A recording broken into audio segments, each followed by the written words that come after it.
In this video, I want to address a pretty common error I see when it comes to portraits and shading.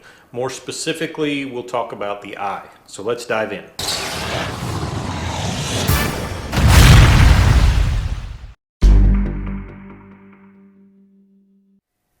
Sometimes things get lost in translation when we are rendering the human eyeball in a portrait. So I like to take things back to the very basics to start with, and hopefully that will help to make all of this make more sense as we progress. So what I've got is a piece of transfer tape stuck to this piece of paper, and I've cut a sphere out of the transfer tape, which is the shape of our eyes, correct? They are circles. But they're not just a one-dimensional circle, it's actually a sphere. They are three-dimensional balls. So in order to accurately paint the human eye, we need to shade accordingly. So if we have a light source coming from, say, this general direction, that tells us how we need to shade. So to begin this exercise, I've got some cobalt blue mixed up in my airbrush, and we will begin rendering this sphere. So there again, if our light source is coming from an upward direction, let's say a little bit to the left, then obviously we're going to have a very shadowed area on the bottom of this sphere. So I'll begin painting the shadow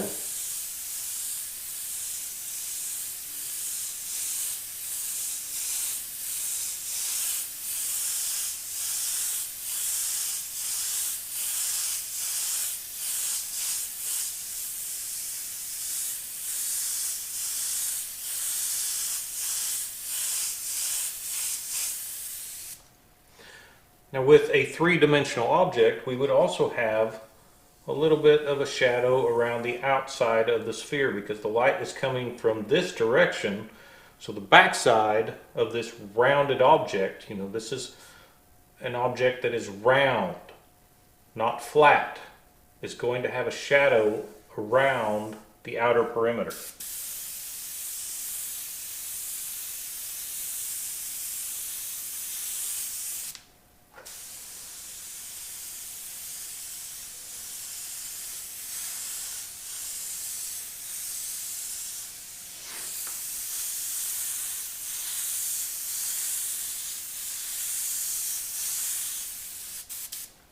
And if our highlight is more on the left side of the sphere, then the right side of the sphere is also going to be more in shadow.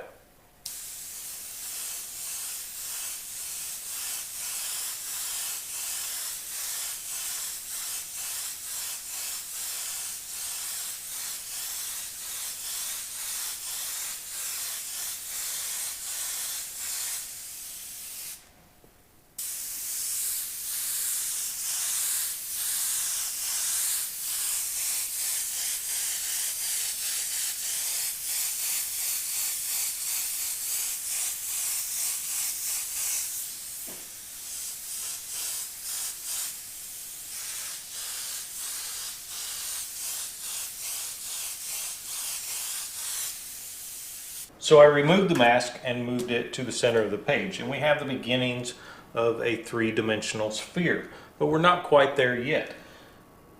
We obviously have a light source of some sort coming from this general direction that is lighting up this portion of the sphere, and we have a darker area of shadow underneath, and it's a little bit darker on the right side.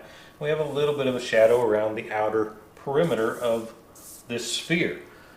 But if we have a light source that is interacting with this sphere, then that light source would be casting a shadow from the sphere itself as well. This is not just floating around in space. So to create that, I can take the circle that I cut out of the previous template we used and stick it up here just to protect our sphere. And I've got some black loaded into my airbrush, and we can create a shadow, which again, our light source is coming from this general direction, so we need to make sure our shadow represents that light source.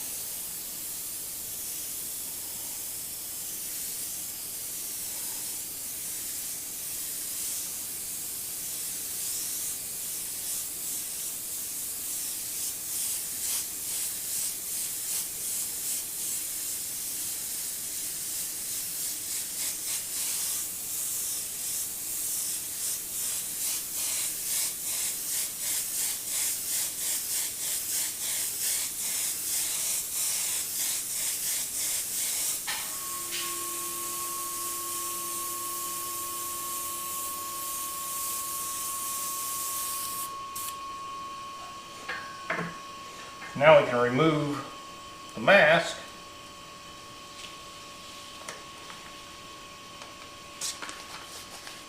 Aside from that spot that was covered up, which I'll repair really quickly.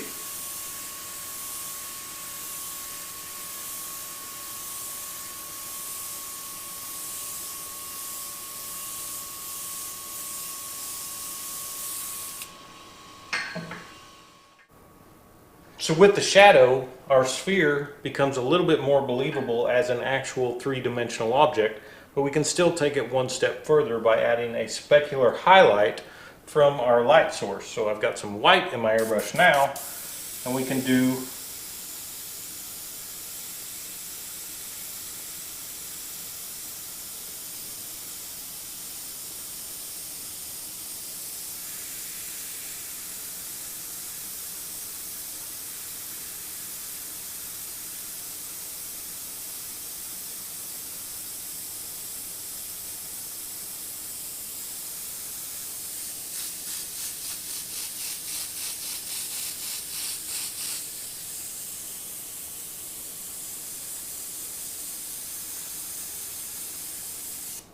a quick highlight just to make the effect a little bit more believable.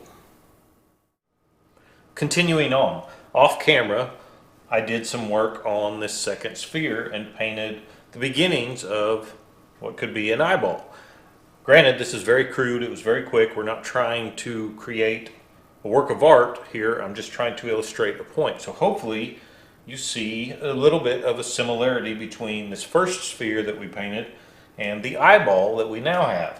We have a highlight, which again determines our light source and the direction of the shadows.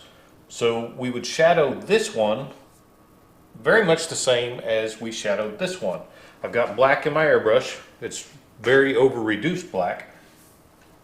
So the principle is the same. I will shade this sphere essentially just like I did this one. I won't go quite as dark because I want some of the white of the eye to show through, but the principle is the same. We're going to have a little bit of a shadow all the way around.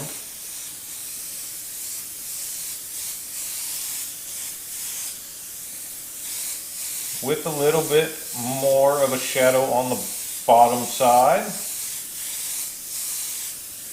Maybe a little bit more on the right.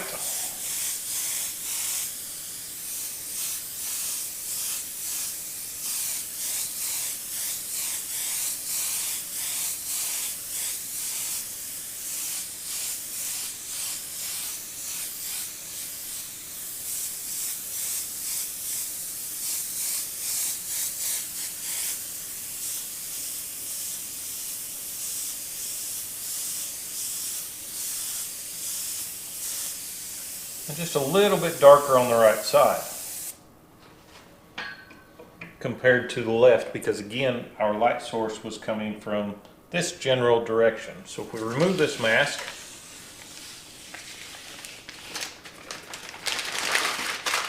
we have what is starting to look like a three-dimensional eye. Now obviously we're not going to have a shadow on the bottom of this eyeball because our eyeballs are in our face.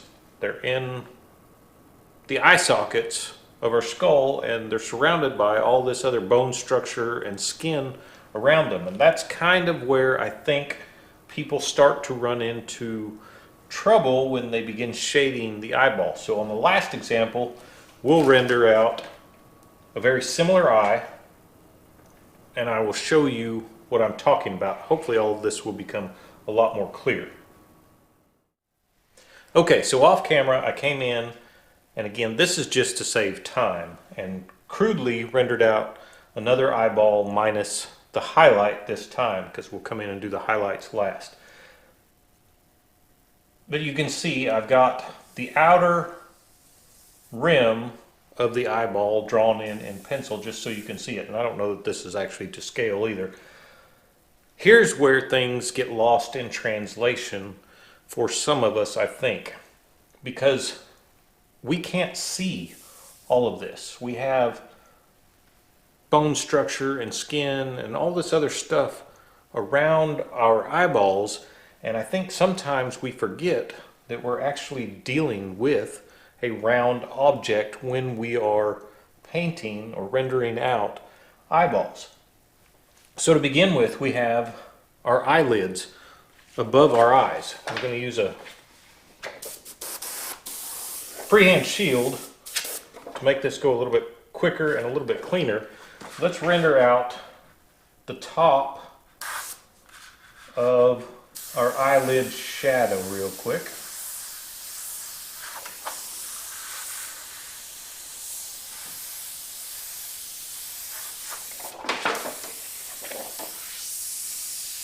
And this is usually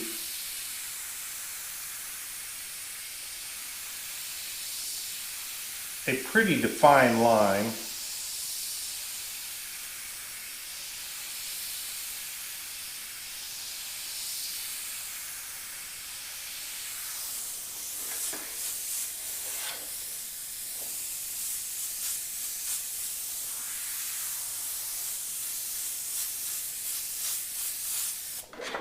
So right there, the top, or the crease of the eyelid is covering up probably a quarter of the top of the actual eyeball. For the lower lid, again, we're dealing with round objects. So we've got a lower eyelid that is coming up around the bottom of our eye. So there's usually a shadow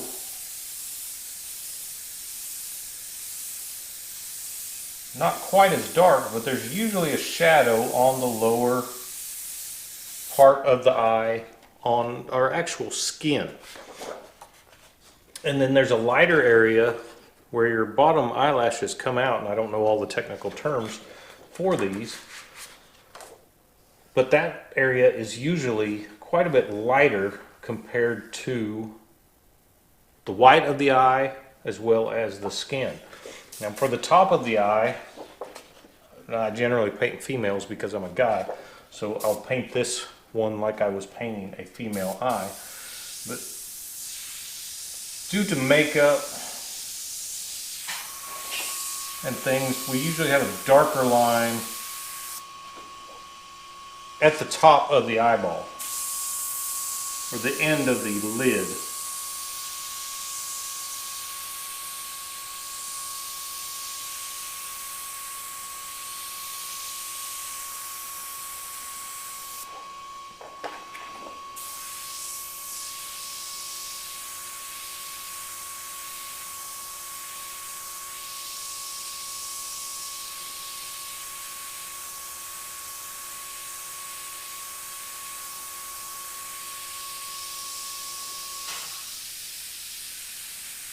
In the corner of our eyes we have the little doohickey.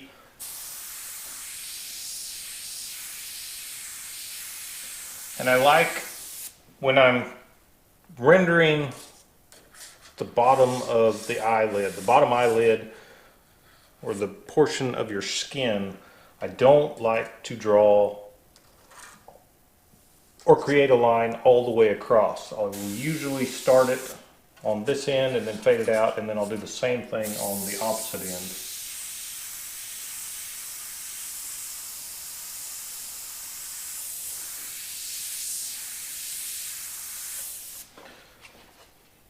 And leave a little bit of open space there. So there again, we have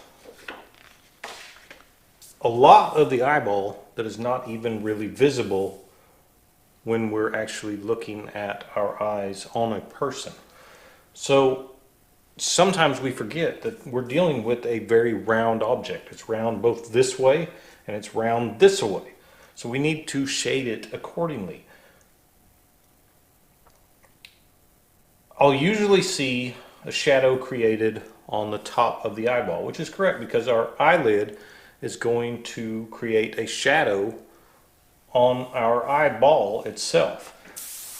So we can create a little bit of a shadow on the top,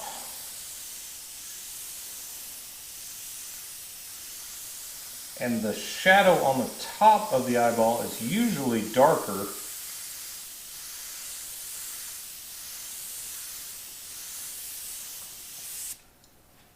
and then you can also have shadows from your actual eyelashes.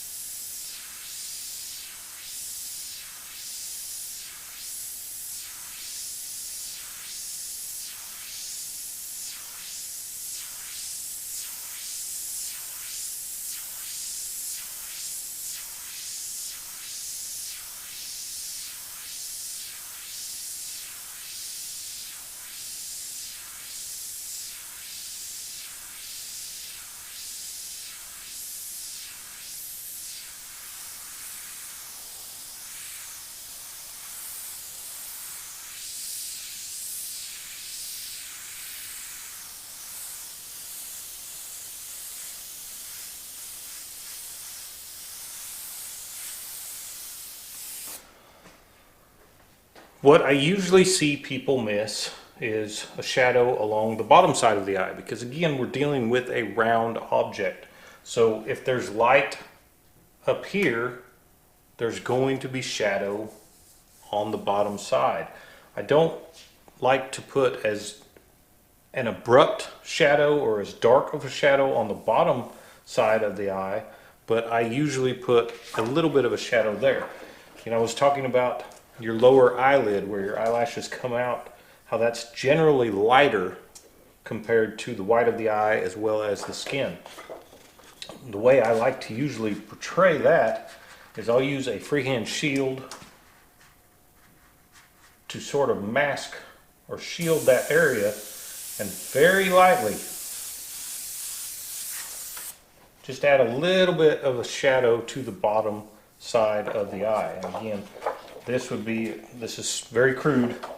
I'm not taking a lot of time to do this.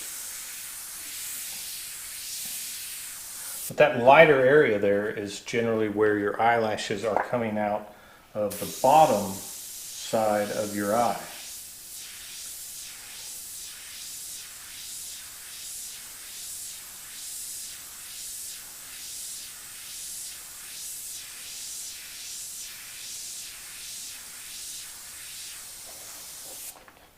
And then because we're still dealing with a round object, we would have a shadow both on this side as well as this side. Now with our highlight being where it is, we've been shadowing more on the dark side, on the right and the bottom side of these spheres. So I would do the same thing when rendering this eye. I'm going to put a little bit darker shadow on the right side,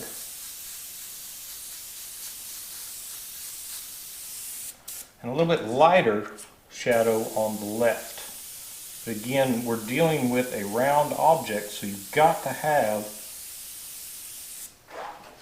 the shadow in there all around the eye. Now, it's a little bit muddy because of the overspray. How I will resolve that is to come back in with the highlights. Okay, I've got some white in the airbrush, so we can come in and create our highlight.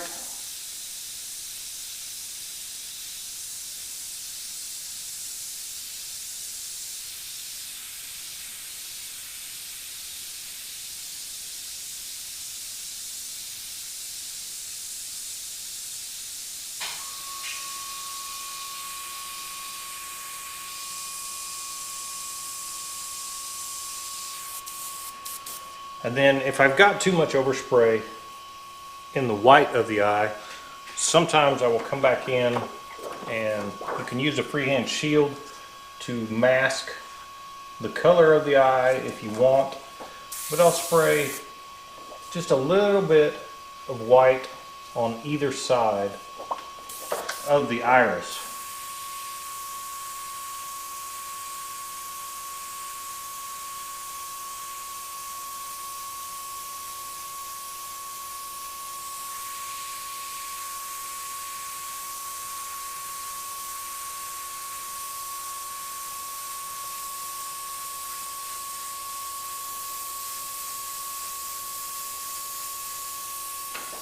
Kind of fading it out.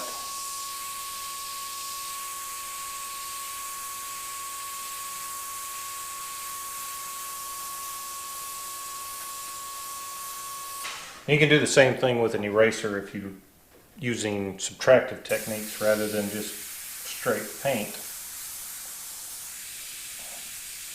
And then we would have some highlights up in the eyelid.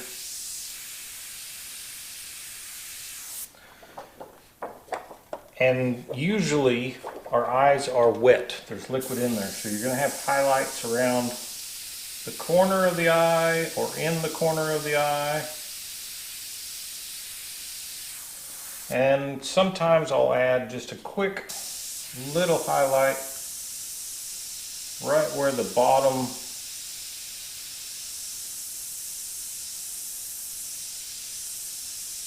eyelid meets the eyeball, because again there's liquid in there.